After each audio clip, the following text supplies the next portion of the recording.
नमस्कार मित्रों, मैं एसवी भारद्वाज आपका एक बार फिर से अभिनंदन करता हूं।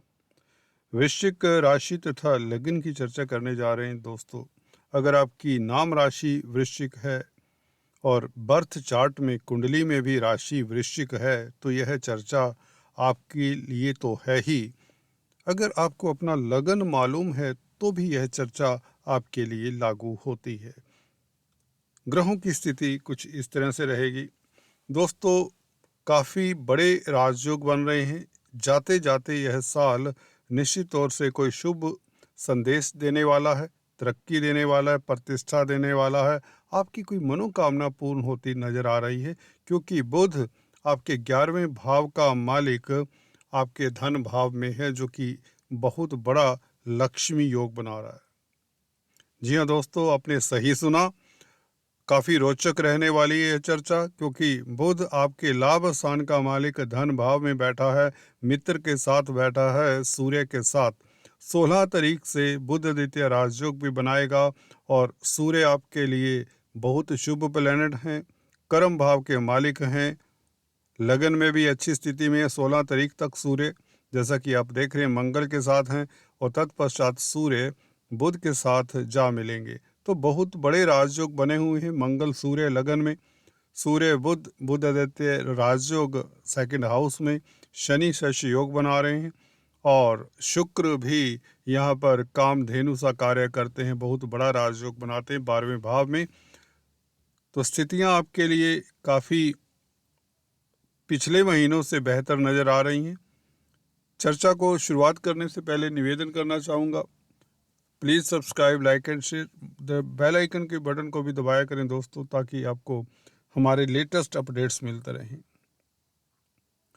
चंद्रमा के गोचर के हिसाब से कुछ शुभ तिथियां बताएंगे और कुछ सतर्क रहने की तिथियां भी बताने की चेष्टा करेंगे।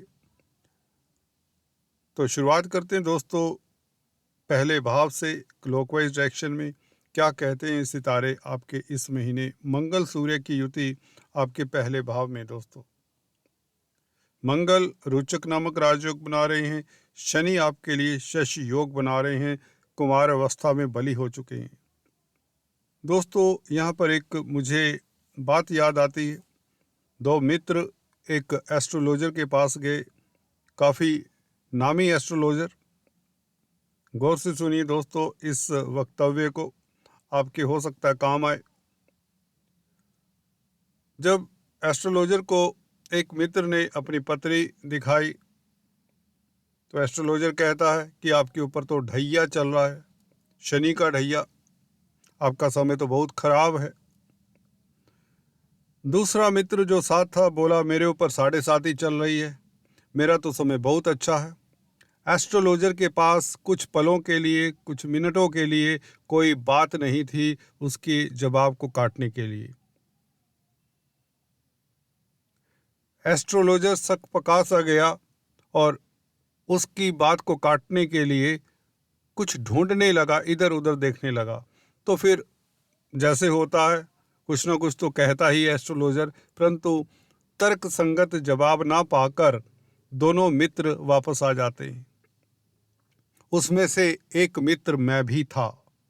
बहुत पुरानी बात है दोस्तों, जब मैं यंग था 20-25 साल पहले, तब से मेरी रुचि थी इस एस्ट्रोलॉजी में।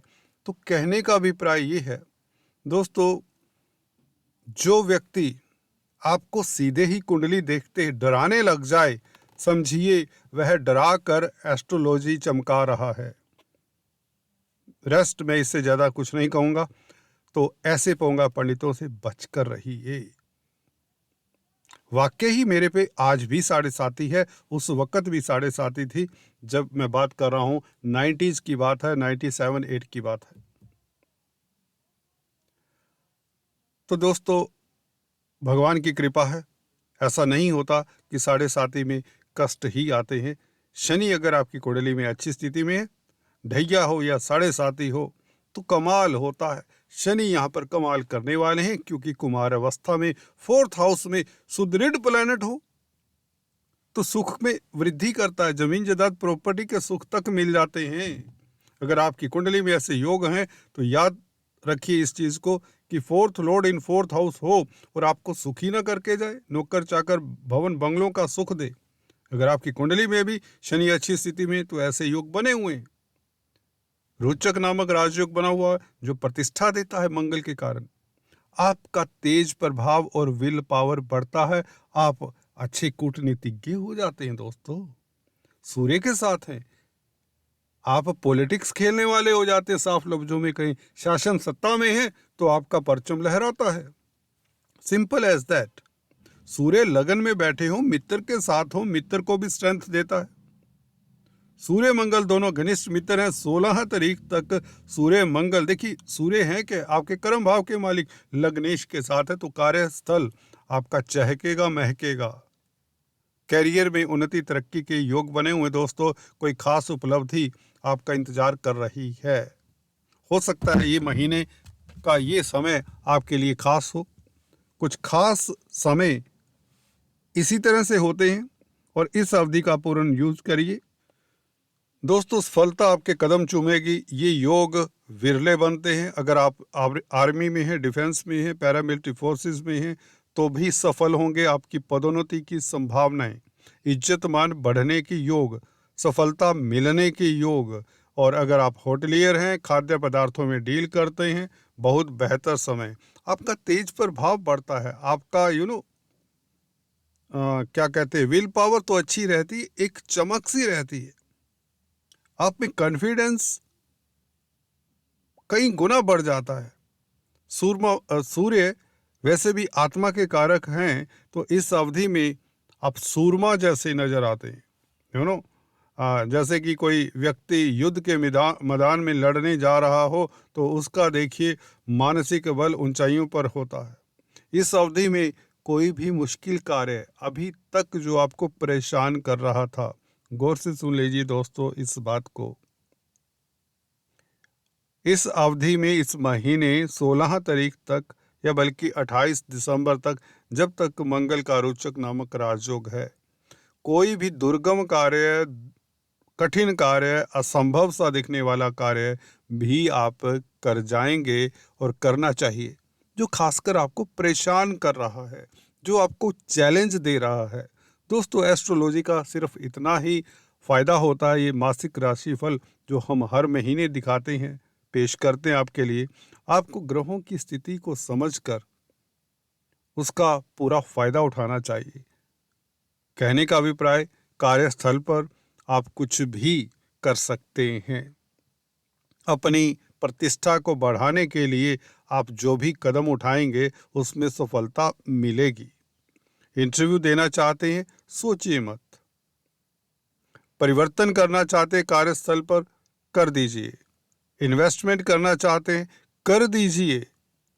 जी हाँ दोस्तों, निवेश करना चाहते हैं, कर दीजिए, नुकसान नहीं होगा। यहाँ पर बहुत अच्छे स्टार हैं, काफ़ी समय तक अच्छे बने रहेंगे, क्योंकि गुरु की दृष्टि धन भाव के ऊपर है। तो अप्रैल 2024 तक आपको नुकसान हो ही नहीं सकता। धनेश का धन स्थान को देखना, और गुरु से रेखे प्लैनेट जो कि धन भाव के कारक भी होते हैं, तो धन का नुकसान अब तो नहीं होता दिखता दोस्तों। खासकर शनि का शुभ हो जाना ये इंडिकेट करता है। शनि वैसे भी शतभिषा नक्षत्र में है, राहु के नक्षत्र में है, और राहु त्रिकोण में बैठे, तो दोस्तों शनि शुभ फल ही देंगे। कहीं मुझे नहीं लगता कि आपके लिए शशि योग और रोचक नामक राजयोग कहीं आपको किंचित मात्र भी दिक्कत दे। जी नहीं, बिल्कुल नहीं, बल्कि ये प्रबल आपको सफलता देने वाले हैं, तरक्की देने वाले हैं, राजयोग का कारक हैं।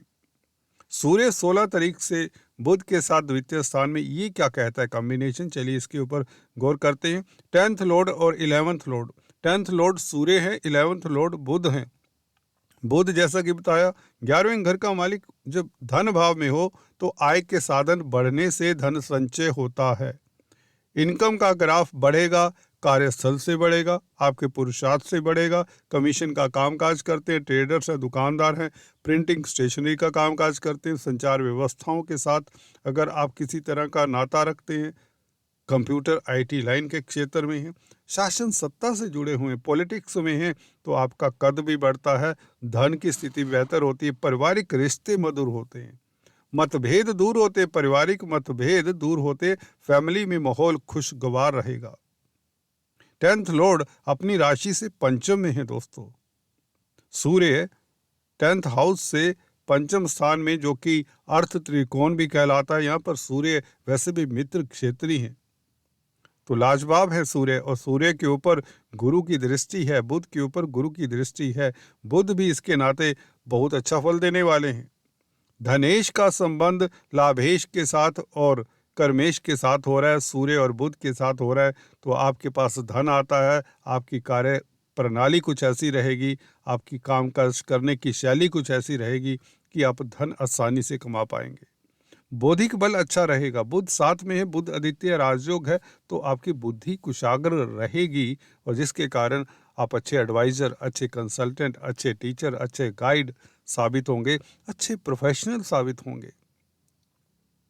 आपका आत्मबल उच्च कोटि का रहने वाला है। पूरा महीने आपका लीडरशिप क्वालिटीज़ लोगों के सर चढ़कर बोलेगा। प्रतिद्वंदी मुंह की खाएंगे, आप शत्रु हंता रहेंगे, ये बात भी निश्चित है। गुरु का 6th हाउस में बैठना और शुक्र को देखना, 12वें भाव में बैठे हुए शुक्र स्मार्ट तरीके से बैठे हुए आपके लिए एक बहुत नायाब सा तोहफा देने वाले हैं। कामधेनु सा कार्य करते हैं, सो लव लाइफ उत्तम रहेगी। स्त्री सुख मिलने के योग बनते हैं, और कुछ जातकों के लिए यहाँ पर शादी के भी योग बनते हैं। सप्तम भाव का मालिक 12वें भाव में बैठा हो तो लव लाइफ बहुत श्रेष्ठ रहती है, क्योंकि यह शुक्र है दोस्तों। शुक्र 12वें भाव में बैठा हो तो व्यक्ति को तरह तरह के सुख देता है। विदेशी प्रणाली में कामकाज करते हैं तो बेहतर परिणाम निकल कर आएंगे। मल्टीनेशनल कंपनीज में कामकाज करना चाहते हैं तो आपके लिए समय बहुत लाजवाब रहने वाला है। केतु 11वें भाव में बुध का फल देंगे दोस्तों, क्योंकि बुध की राशि में है। केतु छाया ग्रह है, केतु की अपनी कोई राशि नहीं होती दोस्तों, इसलिए धन भाव में बैठे हुए बुध, केतु भी यहाँ पर अगर आपकी दशा अंतर्दशा है, इस महीने धन देने की कृपा करेंगे। छात्रों के लिए भी समय उत्तीर्ण होने का है। परीक्षाओं के परिणाम आपके हक के हो सकते हैं। तो कुल मिलाकर ग्रहों की स्थिति आपके हक की है, बल्कि बेहतर है। खासकर सूर्य मंगल और सूर्य बुध का कॉम्बिनेशन, शनि की स्थिति कुमार अवस्था में, बाल्यावस्था से अभी हाल ही में कुमार अवस्था में आए हैं, शतभिषा नक्षत्र में हैं, बहुत बेहतर है। शनि से संबंधित कामकाज करते हैं तो लाजवाब तरक्की के योग। प्रॉपर्टी के कारोबार से आपको सफलता, कमीशन के कामकाज से सफलता, और शुक्र भौतिक पदार्थों में वृद्धि हो। अगर आप सौंदर्य प्रसाधनों में कामकाज करते हैं, कला के क्षेत्र से संबंधित कामकाज करते हैं, या कलाकार हैं, तो आपकी कला में निखार आता है। आप कुछ ना कुछ अच्छा क्रिएट कर सकते हैं। गुरु से दृष्ट हैं, गुरु आपके पंचम स्थान के मालिक हैं। पंचमेश का संबंध शुक्र के साथ हो रहा है, सप्तमेश है शुक्र, तो पंचमेश सप्तमेश का संबंध जब भी कुंडली में बने तो यह रोमांस के लिए बहुत अच्छा समय होता है। व्यापार में निवेश करने के लिए समय अच्छा होता है। रोजमर्रा की आमदन में वृद्धि का योग बनता है। आपकी आमदन कई गुना बढ़ने वाली है, और निवेश के भी आपको अच्छे मौके मिलेंगे। विदेशों में निवेश करते हैं, आयात निर्यात करते हैं तो बहुत बेहतर समय रहेगा। अपने प्रियतम प्रेयसी से मिलने के लिए भी समय आपके लिए बहुत उत्तम है। अभी आपको बता दें दोस्तों, चंद्रमा के गोचर के हिसाब से कौन सी तिथियां आपके लिए शुभ रहेंगी, लाभदायक रहेंगी। सबसे पहले हम बात करते हैं 1, 2, 3 तारीख की, जब यह चंद्रमा आपका भाग्य स्थान में होगा। 29, 30 तारीख भी आप नोट कर लीजिए डायरी में। ये तिथियाँ आपके लिए बहुत शुभ रहेंगी। आपकी किस्मत आपका साथ देने वाली है। कोई बड़ी उपलब्धि आपको मिल सकती है। चंद्रमा गुरु से केंद्र में है तो गज केसरी राजयोग भी है, तो अवार्ड रिवार्ड मिल सकते हैं, प्रशंसा होती है, समाज में स्टेटस बढ़ता है, कॉन्फिडेंस अच्छा रहता है, और धन की स्थिति बेहतर होती है। 4, 5 और 31 तारीख चंद्रमा सूर्य की राशि में 10th हाउस में रहेगा, और भाग्य भाव का मालिक चंद्रमा 10th हाउस में अच्छा ही होता है, तो कामकाज के लिए स्थितियां अच्छी रहेंगी 4, 5 और 31 तारीख को। इसमें भी आपको कोई सफलता मिल सकती है, चाहे आप नौकरी करते हैं, व्यापार करते हैं, कहीं ना कहीं से कोई अच्छा समाचार मिल सकता है। 11-12 तारीख को सूर्य मंगल के साथ लगन में रहेंगे चंद्रमा। 12 तारीख अमावस का दिन है। पितरों के निमित्त कुछ ना कुछ दान जाप किया करें, गरीबों को कुछ ना कुछ खाना खिलाएं, इस दिन बेहतर रहेगा 12 तारीख। और 15-16 तारीख यात्राओं से लाभ होगा, छोटी बड़ी यात्राएं कर सकते हैं, आपके लिए सुखद रहेगी। कोई शुभ समाचार मिल सकता है। 15-16 तारीख आपके लिए बहुत शुभ रहेगा। चंद्रमा मकर राशि में 3rd हाउस में पराक्रम में वृद्धि करता है और कॉन्फिडेंस उत्तम रहता है। अगर आप कोई सेमिनार करना चाहते हैं, कोई मीटिंग अटेंड करना चाहते हैं, कोई इंटरव्यू देना चाहते हैं, तो 15-16 तारीख याद रखिए, आपके लिए बहुत शुभ रहेगी। मकर राशि में चंद्रमा 24-25 तारीख उच्च का चंद्रमा भाग्य स्थान का मालिक उच्च का हो, 7th हाउस में हो, तो लव लाइफ उत्तम रहती है, दाम्पत्य सुख मिलता है, व्यापार में काफ़ी तरक्की कर जाएंगे, रोज़मर्रा की आमदन का ग्राफ बढ़ेगा, ये बात निश्चित है। अगर आप शेयर स्टॉक मार्केट का कामकाज करते हैं तो 24-25 तारीख, 1-2-3 तारीख, 29-30 तारीख आपके लिए खास सफलता का कारण बन सकती है। लव लाइफ उत्तम रहेगा 24-25 तारीख। प्रेमी प्रेमिकाओं के संबंध अच्छे रहेंगे। योगा मेडिटेशन करने वालों के लिए भी समय श्रेष्ठ रहेगा अगर आप सीनियर सिटीजन्स हैं। उच्च का चंद्रमा 9th लॉर्ड है। 9th लॉर्ड कहीं ना कहीं धर्म कर्म से भी जोड़ता है। 26, 23, 28 तारीख अष्टम चंद्रमा। इस दिन मैं अक्सर बताता आया हूँ कि आपको लंबी यात्रा अवॉइड करनी चाहिए। हालांकि पूर्णिमा के दिन होते हैं, जब भी सूर्य के समक्ष चंद्रमा हो, तो फिर भी आपको लंबी यात्रा अवॉइड करनी चाहिए और किसी के विवादों में उलझना नहीं चाहिए। अपने स्वास्थ्य का ख्याल रखना चाहिए। कुल मिलाकर आज इतना ही। फिर से मिलेंगे, तब तक के लिए दोस्तों stay tune, do subscribe, like and share.